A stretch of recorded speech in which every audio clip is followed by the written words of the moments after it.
Bun venit în lumea magică a poveștilor fermecate! Aici, fiecare clipă e o aventură plină de farmec. Să începem povestea!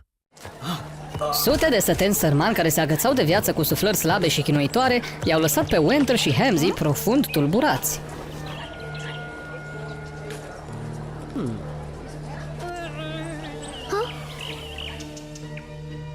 Vremea în acel ținut era atât de aspră încât nicio cultură nu putea crește cum trebuie. Wenter și-a folosit îndată puterea de a controla vremea, făcând copacii să răsară, să crească și să rodească fructe și legume proaspete.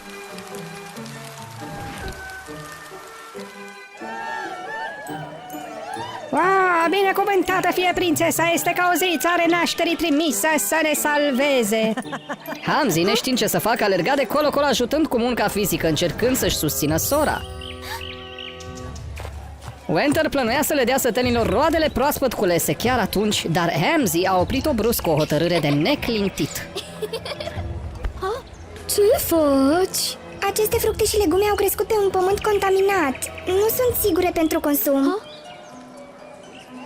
Încetează să mai faci probleme. Acești oameni mor de foame.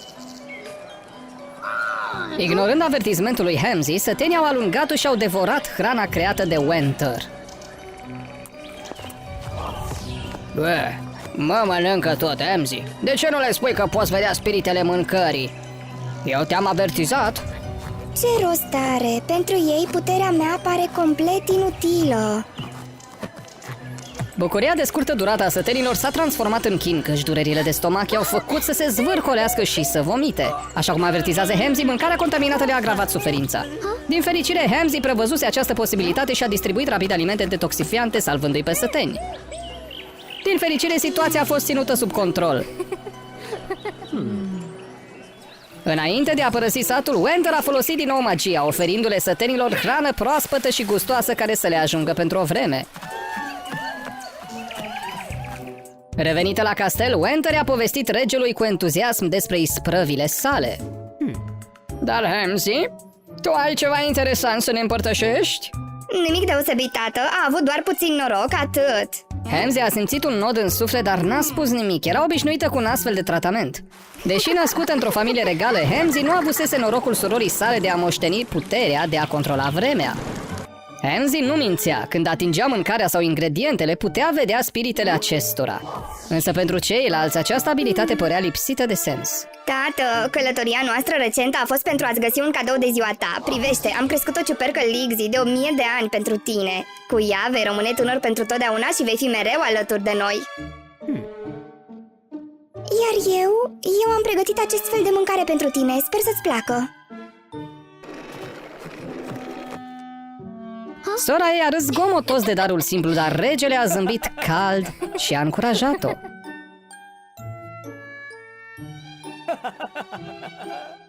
Nu vezi că tata e deja sătul? În plus, poate mânca oricând mâncarea ta.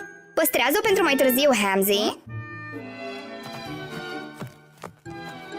Încă supărată pe Hamzy după incidentul din satul sărac, Wenter a decis să se răzbune.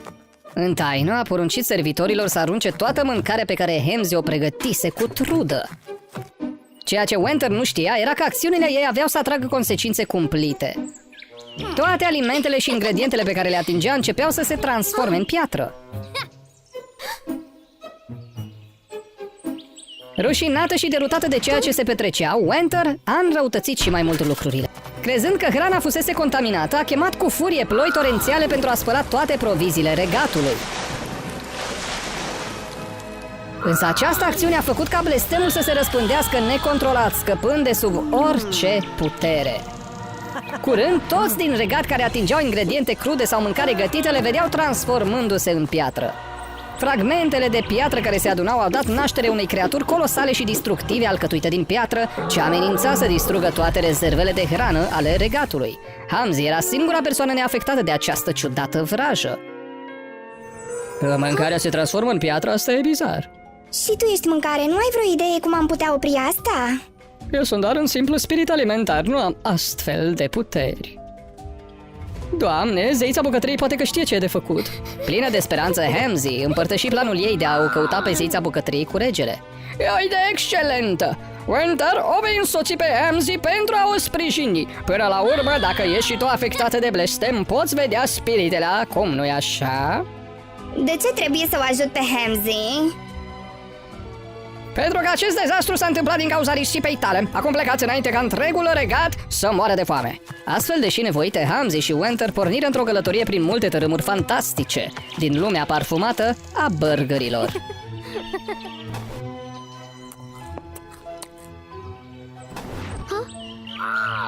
La râul dulce și vesel de ciocolată sau câmpiile visătoare și înghețate, acoperite de frișcă, și în cele din urmă, după nenumărate eforturi, o găsiră pe zeița artei culinare. Există o cale de a rupe blestemul, dar trebuie să pregătiți un fel de mâncare special, folosind 3 ingrediente extrem de rare, pentru a fi împărțit locuitorilor regatului. Prima lor misiune era să recupereze o algă luminoasă, care creștea în adâncurile unui abis oceanic primejdios, păzit de un rechin feroce. Până la urmă, Hamzy era doar o ființă umană obișnuită. Oricât se străduia, nu putea supraviețui prea mult sub apă. Deodată zări o scoică prinsă între două stânci aproape de țărm. Din cauza curenților puternici care se învârteau, stâncile se apropiau încet pe cale să strivească scoica. Winter, te rog, ajută-mă să o salvăm! Mereu îți pierzi timpul cu nimicuri. În ciuda plângerilor ei, Winter folosi puterile vântului ca să miște stâncile și să salveze scoica. După ce o găsi, Hamzy curăță cu blândețe praful adunat pe scoică, făcând spiritul moluștei să se simtă, după mult timp, prețuit. Îți mulțumesc, m-ai salvat! Pe vremuri, pescarii ne foloseau pentru a face supe bogate și pline de gust, în vremuri grele și sărace. Dar după ce prințesa Winter a făcut mâncarea abundentă, oamenii au început să uite de ingredientele simple și umile ale trecutului.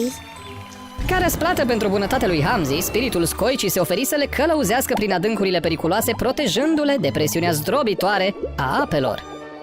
Cu ajutorul ei reușiră să recupereze prețioasa algă luminoasă. Următoarea provocare era să găsească condimentul de cenușă vulcanică care apărea doar pentru o clipă în timpul unei erupții. În mijlocul confuziei și incertitudinii, întrebându-se cum să suporte căldura intensă, Hamzy dădu peste spiritul sării de cenușă, prins într-un curent strălucitor de lavă. Fără să stea pe gânduri, Hamzy construise o mică embarcațiune din alge uscate și ajută spiritul să scape la timp. Vă mulțumesc, prințeselor! Am fost odinioară un condiment esențial, dar de când am fost înlocuită cu sarea purificată, am ajuns aici. Știu unde se ascunde condimentul de cenușă vulcanică. Poate vă va fi de folos? Mulțumită ghidării oferite de spirit, Hamzy nu a mai fost nevoită să îndure căldura arzătoare și a obținut cu succes al doilea ingredient rar. Ultimul ingredient era planta de gheață, ce creștea într-un câmp înghețat unde bătea un vânt tăios tot timpul anului. Acest câmp fusese cândva o zonă fertilă, unde se cultivau roade bogate, dar Winter, considerând acel loc prea banal, îl transformase într-un ținut înghețat ca să poată cultiva acolo planta de gheață de 1000 de ani. Oh, e vina mea, nu-i așa? În mijlocul întinderii înghețate mai rămăsese o singură ridiche care lupta să supraviețuiască, trupul ei fiind acoperit cu un strat subțire de gheață. Lasă-mă să încerc să o salvez! Totuși, slăbită de foame, puterile lui Winter nu mai erau suficiente. Hamzy se opri o clipă să gândească, apoi folosi pulberea obținută din călătoria ei la vulcan ca să topească gheața și să salveze spiritul Ridiki. Spiritul Ridiki, recunoscător și vesel, o conduse pe Hamzy spre planta de gheață de 1000 de ani. Primind cele 3 ingrediente prețioase aduse de Hamzy, zeița bucătăriei fu foarte încântată. N-aș fi crezut că veți reuși să le aduceți pe toate.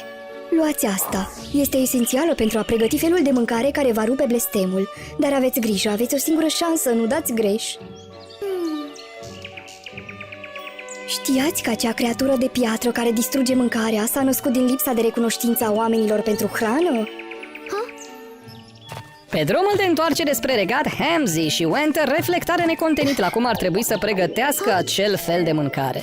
Winter, gustă puțin din pâinea pe care am făcut-o. Poate nu e grozavă la gust, dar îți va reda puterile.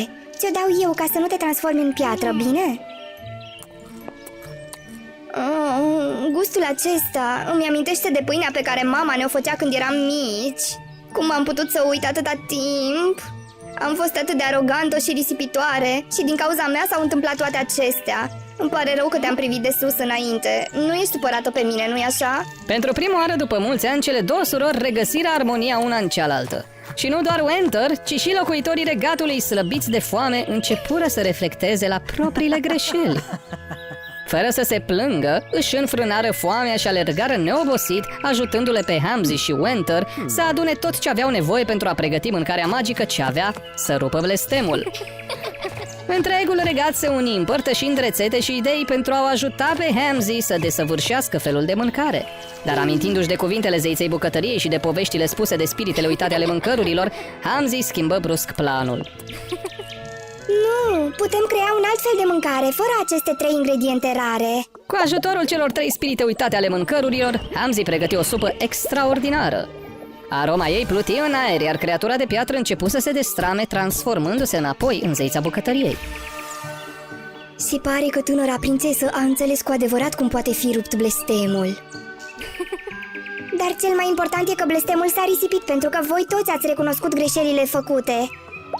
Când oamenii gustară supa, nu doar că se minunau de aroma ei incredibilă, dar își aminteau cu drag de clipele prețioase legate de hrană din trecutul lor.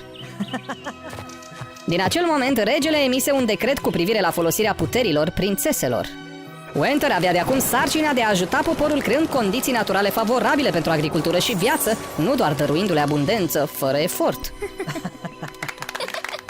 Iar Hamzy, iubită și admirată de toți, se dedică învățăturii și deveni cea mai mare bucătăreasă a regatului. Doar un pic de răbdare, masa e aproape gata și e destulă pentru toată lumea.